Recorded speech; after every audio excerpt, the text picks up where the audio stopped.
Have you noticed how we pursue discipline as if it was something external to us?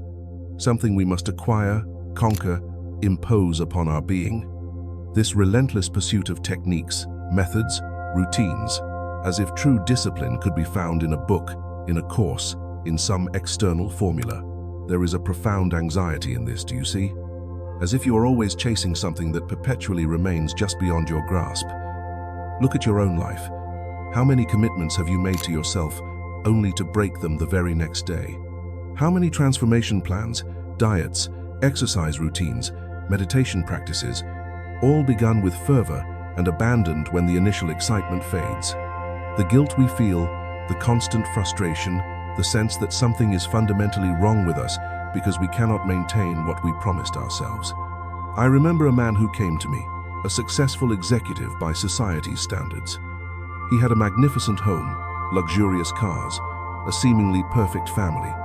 This man sat before me and, with tears in his eyes, confessed, "I have built an entire external empire, but internally I am like an empty house. I have tried every productivity technique, read every book on discipline, created and recreated morning routines, but I continue to feel fragmented, divided. Something always escapes me." In that moment, he revealed what many of us feel but rarely admit: the sensation that there exists a level of discipline that seems eternally beyond our reach. But there is a truth that few have the courage to face. The discipline we seek is not something we can have or acquire.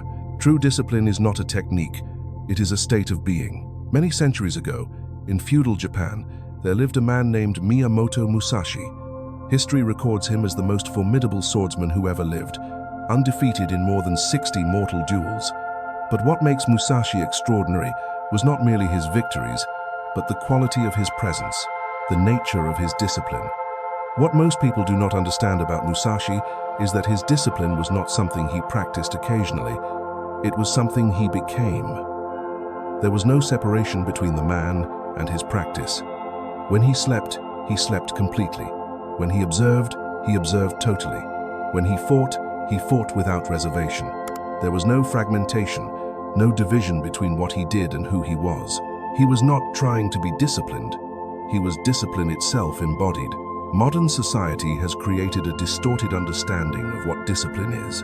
For most, discipline has become synonymous with restriction, with internal struggle, with forcing yourself to do something against your will. I must meditate every day. I need to wake up at 5 a.m. I have to follow this diet. Observe the vocabulary. Must, need to, have to. Words of obligation, of division, of internal conflict. This is not discipline, it is self-violence. True discipline knows no such division.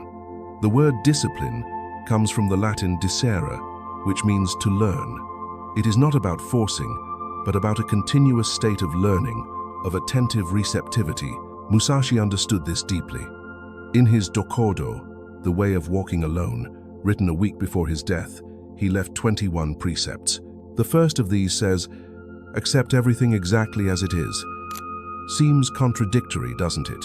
A man known for his fierce discipline begins his final teachings not with sword techniques, not with rigorous routines, but with acceptance. This is revolutionary. Most modern approaches to discipline begin with rejection. Rejection of what you are, of where you are, of your current state. You need to change, improve, transform yourself. Musashi reverses this logic. He understood that true discipline begins with radical acceptance of reality as it is. Without this acceptance, any discipline will merely be a sophisticated form of escape, of denial. When you fully accept where you are, something extraordinary happens. Internal resistance dissolves. The energy that was being wasted in inner conflict becomes available for clear, focused action. This does not mean passivity or resignation. On the contrary, it is the foundation for the most powerful action possible, action that is not divided against itself. This is what Zen Buddhists call no mind, a state where the doer and the action become one. Musashi did not practice with the sword. He was the sword. There was no separation, no distance, no time between perception and response. Look at your moments of greatest flow, of greatest effectiveness. They were not moments when you were fighting against yourself. but those when you were completely present, completely engaged. A child does not need discipline to play. They are totally absorbed in play. The musician at the peak of performance is not forcing themselves to play. They become the music. These are glimpses of true discipline, not a doing, but a being. I want to pause for a moment and ask something I've been reflecting on deeply. At what point in your life did you realize you were using discipline, not as a path to freedom, but as another way to imprison yourself? That revealing moment, when you saw clearly how you were transforming your quest for growth into a new form of self-punishment, a sophisticated way to confirm your insufficiency. I receive messages from people who have carried this weight for decades, living lives governed by rules and systems they themselves created, but which leave them more divided, not more integrated. The most painful thing is that many believe they are the only ones to feel this exhaustion, as if everyone else had discovered a secret to living in a disciplined way that only they don't know. If this touches something true in you, share in the comments. My relationship with discipline changed when I realized that. Your honesty may be the mirror someone needs to recognize their own patterns of self-sabotage and perfectionism. Each comment creates a thread in the collective web of understanding we are weaving together. Your voice matters in this conversation, not as just another opinion, but as living testimony that transformation is possible. Now, let's continue exploring what we can learn from Musashi about the true nature of discipline. What we call maximum discipline, the deepest level that Musashi embodied, is actually a state of absolute freedom. Seems paradoxical, doesn't it? How can discipline, which we associate with rules and restrictions, be freedom? It's because our understanding of both discipline and freedom is contaminated by dualistic thinking. We see discipline and spontaneity as opposites. Nothing could be further from the truth. Look at any master of their craft. A dancer, a musician, a martial artist. In the beginning of learning, there is rigidity, there is conscious effort, there is separation between the practitioner and the practice. But with sustained dedication, something mysterious happens. Technique dissolves into being. The dancer does not execute steps, they are the dance. The greatest spontaneity is only possible through the deepest discipline. Musashi understood this so well that he reached a point where he no longer practiced in the conventional sense. His life was his practice. One of the most fascinating aspects of his approach was his emphasis on direct perception of reality, not filtered by concepts or preconceptions. In one of his deepest principles, he advises, "Perceive what cannot be seen with the eyes."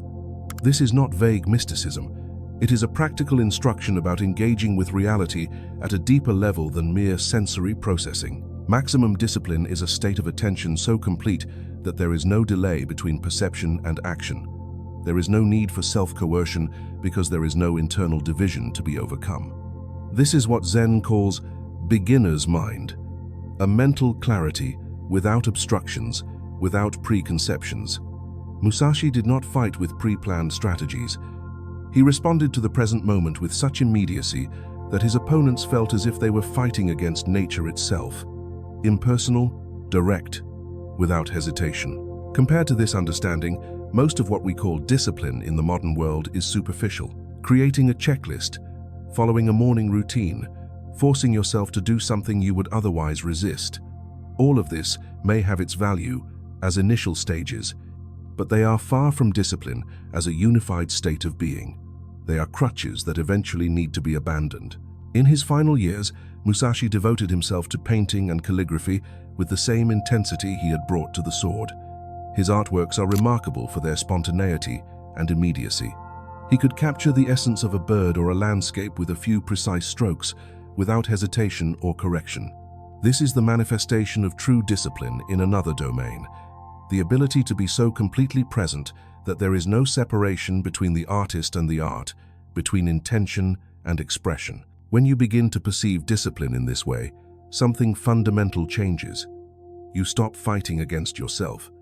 You stop seeing discipline as something you need to impose upon a reluctant nature.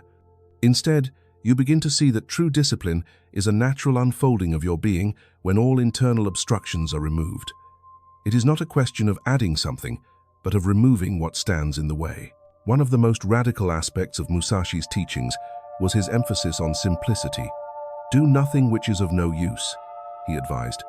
This is not a productivity strategy, it is an existential orientation.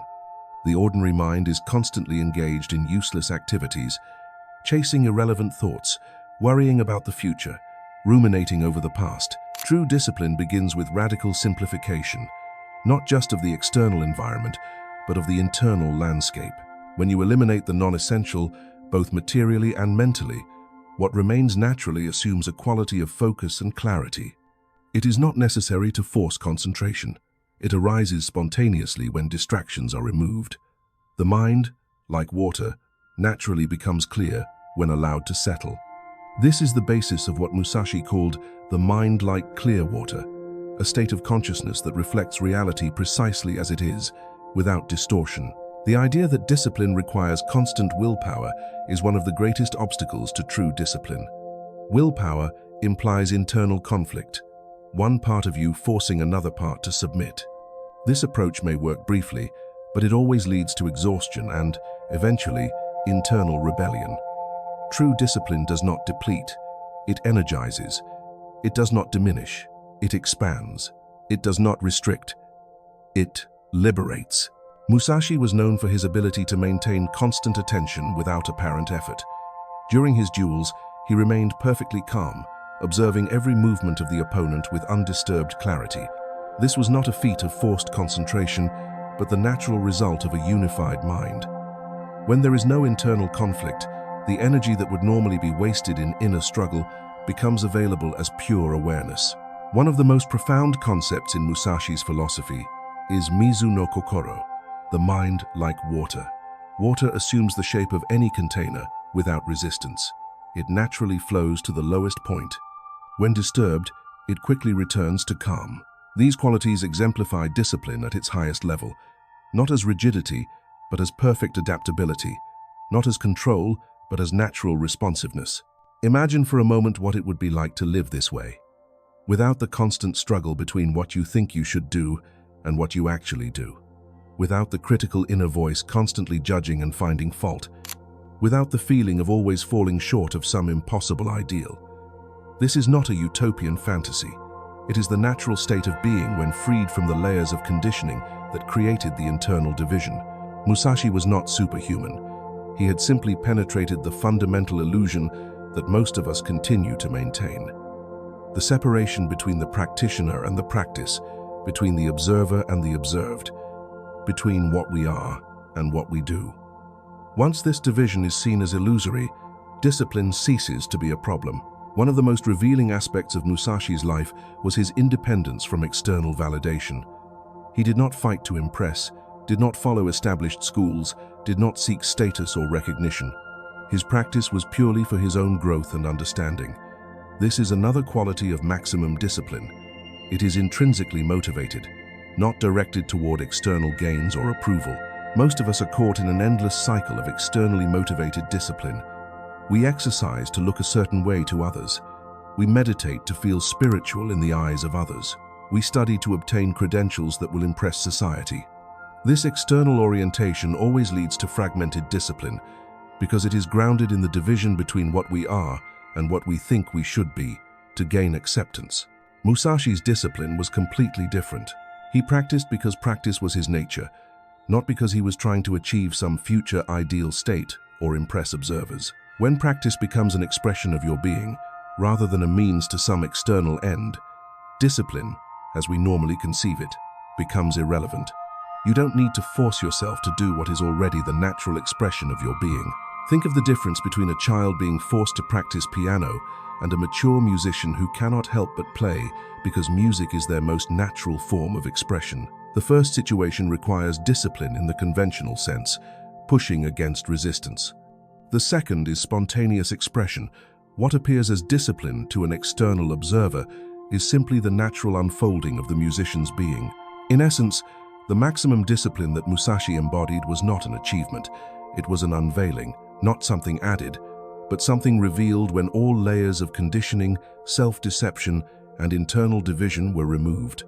This is what makes his approach so different from the countless systems of productivity and self-discipline that flood the market today. Most of these modern systems attempt to treat the symptoms of internal fragmentation rather than addressing the root cause. It's like trying to correct a deep structural misalignment with superficial bandages.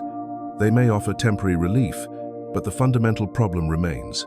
The feeling of being divided against oneself, of needing to force oneself to do what one should do. Musashi went beyond these superficial solutions. He understood that true discipline emerges when you stop fighting with yourself, not through submission of one part to another, but through integration. When body, mind, emotions, and intuition are all aligned in a single direction, the need for discipline, as traditionally conceived, simply disappears. What remains is pure action, direct expression, undivided life. If these words have touched something deep within you, something that perhaps has been dormant for a long time, know that it is no coincidence that our paths cross today. This channel exists to be a space for inner discovery, where together we can look beyond conditioning and find that peace which does not depend on external circumstances. By subscribing, you are not just receiving content, you are joining a community of sincere seekers who, like you, feel there is something more beyond the superficial answers the world offers. I don't promise quick solutions or magic formulas, just a sincere invitation to a journey of genuine self-knowledge. Activate the notification bell if you feel this is a path that resonates with your heart. Your presence here is valuable, with or without subscription. But if you decide to walk with us, we will have the opportunity to explore together the depths of consciousness and the infinite possibilities that open when we begin to live from our true nature.